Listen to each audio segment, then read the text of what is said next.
जैसा खाओगे वो चेहरे पे दिखेगा। आजकल हम बड़ी बड़ी एक्टर्स को भी देखते हैं, वो बोलते हैं कि अब जिम जात नहीं, मैं अच्छा खाती हूँ, वो मेरे चेहरे पे दिखता है, ग्लो दिखता है। क्या ये खाने का फर्क है कि आप अच्छी डाइट लो, क्या लो?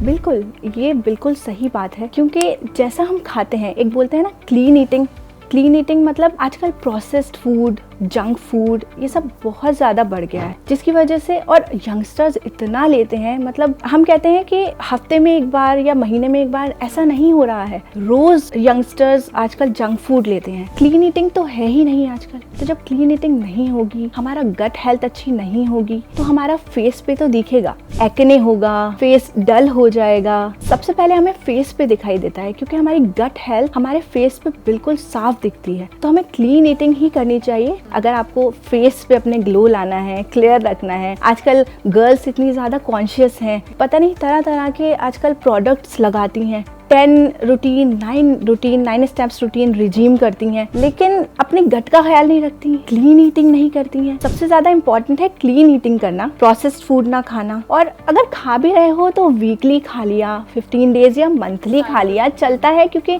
आजकल इससे रोकना, मतलब इससे बचना बहुत मुश्किल है। लेकिन regularly eating is not good, तो उससे हमें बचना चाहिए। बिल्कुल, जैसे मैम आप बता रहे थे कि प्रोसेस्ड फूड, आजकल बड़े तो फिर भी एक बार के लिए, कुछ दिन के लिए रुक जाएं, लेकिन जब हम बच्चों की बात करते हैं, जी, बच्चे नहीं रुकते। देखिए, जब तक बच्चा छोटा होता है, जैसे आपने कहा कि जब तक स्कूल नहीं जाता, जब तक तो पूरा हमारे हाथ में है, क्योंकि आजकल ये इतना ज़्यादा बढ़ गया है ना, जैसे हमने अभी पहले भी बात की कि इससे बचना बहुत मुश्किल है।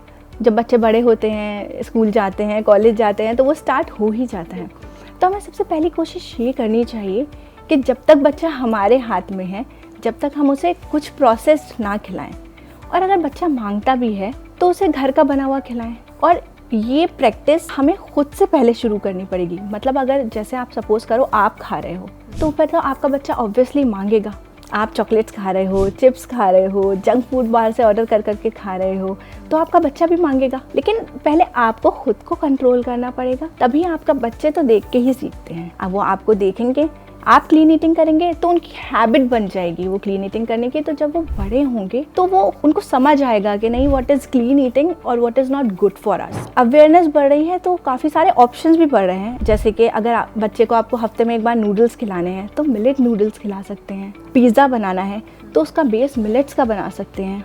ये हेल्दी ऑप्शंस हैं। एग्जैक्टली, हेल्दी ऑप्शंस हैं। तो ऐसे ही काफ़ी सारी चीज़ें, अगर आपको चिप्स खिलाने हैं तो आप होममेड चिप्स खिला सकते हैं। आजकल फ्राई का भी ऑप्शन की जगह एयर फ्रायर आ गए हैं, ड्राई फ्रायर आ गए हैं। तो इन सब चीज़ों को मदद से आप अपने बच्चों को रोक सकते हैं, काफ़ी हद तक रोक सकते हैं। आजकल लड़कियां थोड़ा स्लिम ट्रिम होना चाहती हैं एक्ट्रेस को देख देख के, और जब डिलीवरी के बाद क्या होता है, पाउच आ जाता है आगे, मॉमी पाउच जिसे हम आम भाषा में कहते हैं, उसे कैसे लूज किया जाए, उसके लिए क्या डाइट है? क्योंकि उस वक्त तो डाइट रिस्ट्रिक्शंस वैसे ही बहुत होती हैं कि आप ये नहीं खाना, वो नहीं खाना, लेकिन उसके बावजूद वो बेली फैट जो होता है वो बहुत मुश्किल होता है उससे कम करना। बिल्कुल। उसके लिए क्या डाइट हो? जहाँ तक मैंने देखा है, प्रेगनेंसी में क्रेविंग्स बहुत होती हैं, तो मॉमीज क्या करती हैं, उल्टा सीधा खाना खा लेती हैं। अगर हम ना इनिशियल डेज से अपनी केयर करेंगे और क्लीन ईटिंग करेंगे, मीठे से बचेंगे, प्रोसेस में ये नहीं कह रही कि नहीं खाएं, क्योंकि ऑब्वियसली खाना हमारा एक इमोशन है। खाना सिर्फ खाना नहीं है, खाना इज अ इमोशन, हमारे साथ एक कनेक्ट बना हुआ है। अगर हम नहीं खाएंगे, हमें खुद ही बुरा लगेगा ना कि हम नहीं खा पा रहे हैं। तो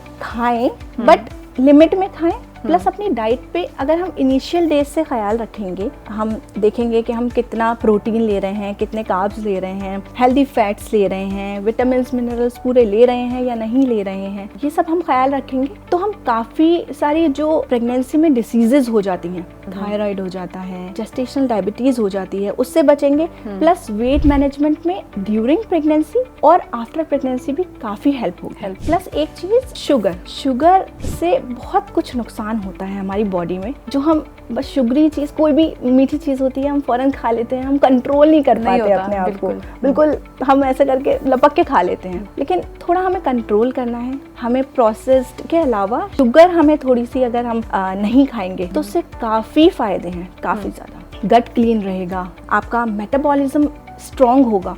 शुगर खाने से मेटाबॉलिज्म बहुत स्लो हो जाता है, इसकी वजह से फैटी हो जाते हैं। तो अगर आप शुगर नहीं खाएंगे तो आपका बॉडी टोन होनी शुरू हो जाएगी। आप 1 हफ्ते या 2 हफ्ते शुगर छोड़ के देखें, आप अपने फेस पे नोटिस करेंगे चेंजेस आने। मैम आपने शुगर की बात की, लेकिन जैसे कई लोग या कई डाइटिशियन ये भी बोलते हैं सॉल्ट भी कम कर दो, मसाले भी कम कर दो, तला भुना भी मत खाओ, तो फिर लोग कहते हैं खाए क्या, कि घर पे पराठे तो बनने ही है सुबह ब्रेकफास्ट में, तो तला भुना ना खाएं तो पराठे ना खाएं, स्पाइसी ना खाएं तो फीका खाएं, घास फूस खाएं, नॉनवेज मत खाओ, वेज मत खाओ, ये मत, तो फिर खाएं क्या? आजकल तो बहुत चीजें चल रही हैं, वीगन खाओ, ये खाओ, तो बेसिकली ये सब चीजें क्या सचमुच इफेक्ट डालती हैं हमारी हेल्थ पे, और कितना डालती हैं, और क्या खाएं बेसिकली? देखिए, इसमें ऐसा है कि डिपेंड करता है बॉडी पे। हर इंसान का अलग अलग बॉडी, अलग अलग उसमें डिसीजेस और वेट, हाइट सब डिफरेंट होता है। तो अगर आपको कोई डिसीज है, जैसे डायबिटीज है, हार्ट की कुछ प्रॉब्लम, बहुत कॉमन प्रॉब्लम है आजकल, हार्ट, थायराइड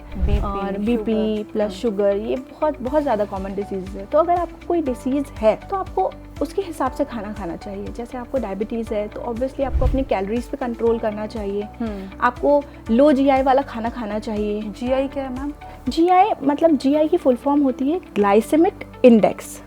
हर खाने का जीआई होता है 1 to 100।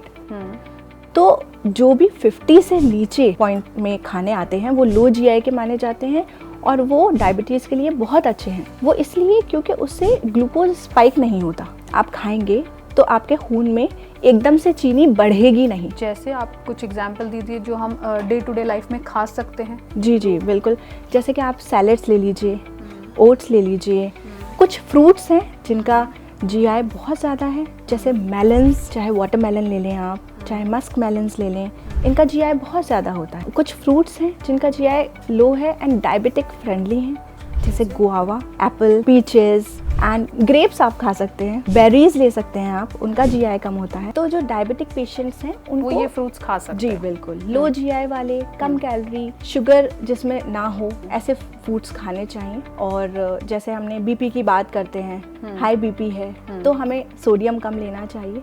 और वैसे अगर आप फिजिकली फिट हैं और बिल्कुल ठीक हैं आप, तो आप नॉर्मल खाना खाइए जैसे आप खाते हैं। हमें घर का ही खाना खाना चाहिए।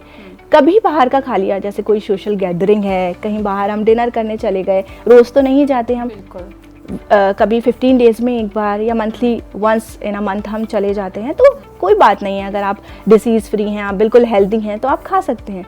लेकिन कोशिश करें कि घर का खाएं, वेजिटेबल्स खाएं, फ्रूट्स खाएं। अच्छा, फ्रूट्स में होल फ्रूट्स खाएं, ये ज़्यादा बेहतर है जूस से। जी, क्योंकि जूस सिर्फ और सिर्फ प्लेन शुगर होती है, फाइबर खत्म हो जाता है। एग्जैक्टली, फाइबर नहीं होता, सिर्फ और सिर्फ प्लेन शुगर है, फ्रक्टोज है। आपकी शुगर लेवल एकदम से बढ़ेंगे, स्पाइक करेंगे। कोशिश करें होल फ्रूट्स खाएं, होल ग्रेन्स खाएं, कार्ब्स खाएं तो कॉम्प्लेक्स कार्ब्स खाएं, सिंपल ना खाएं। सिंपल कार्ब्स से मेरा मतलब कि वाइट ब्रेड, ये जो वाइट जितने भी होते हैं, white pasta, white breads, white rice में बहुत स्टार्च होता है। आप अगर थोड़ा अपना फैट लॉस करना चाहते हैं, अभी आप कोई डाइट लेंगे तो कल से आप पे रेस्ट्रिक्शंस लग जाएंगी, बिल्कुल चीनी बंद, बिल्कुल कार्ब्स बंद, बिल्कुल ये बंद। तो इंसान अपने आप में एक ट्रॉमा में चला जाता है। वही जैसे फूड के साथ हमारा इमोशन जुड़ा है, हम नहीं बंद कर सकते। और वो फिर जब हम स्टार्ट करते हैं या कभी कभी हम चीट डे कहते हैं, उस दिन ओवर हो जाता है। ओवर हो जाता है, बिल्कुल एकदम से बंद नहीं कर सकते। तो ये मैं आपको बता रही हूँ लाइफ लॉन्ग डिसीजेस से बचने के लिए, ताकि आपको आगे चल के कोई बीमारी ना हो। क्योंकि ऑब्वियसली अभी आप अपने 20s में हो, 30s में हो, अभी आपका मेटाबॉलिज्म बहुत अच्छा है। हाँ, आप फिट हो, अभी आप यंग हो, आपकी एज कम है, आपके हार्मोन्स बहुत अच्छे हैं, आपका अंदर से एग्जैक्टली फिजिकली आप एक्टिव हो, आपका अंदर से सारा फंक्शन अच्छा चल रहा है। बट जैसे ही आप 40s क्रॉस करोगे, वुमेन्स 30 क्रॉस कर लेती हैं, तो कहते हैं कि बीमारियां थोड़ी बढ़ जाती हैं और मतलब दिखना शुरू हो जाती हैं। एंड मेंस 40 क्रॉस करते हैं तो कहते हैं कि स्टार्ट हो जाता है, बीमारियां दिखनी शुरू हो जाती हैं बॉडी में। जी, तो अभी तो आप अपने यंग एज में हो तो आपको पता नहीं चल रहा है। ये मैं बात कर रही हूँ आपके फ्यूचर के लिए कि आप इस तरीके से खाना खाएंगे तो आपका फ्यूचर सिक्योर होगा। फ्यूचर में आपको डायबिटीज़, थायराइड और ये हार्ट डिसीज़, किडनी की डिसीजेज़ एंड फैटी लिवर, ये सब कुछ से आप बचेंगे और आपको ये डिसीजेस फ्री रहेंगे।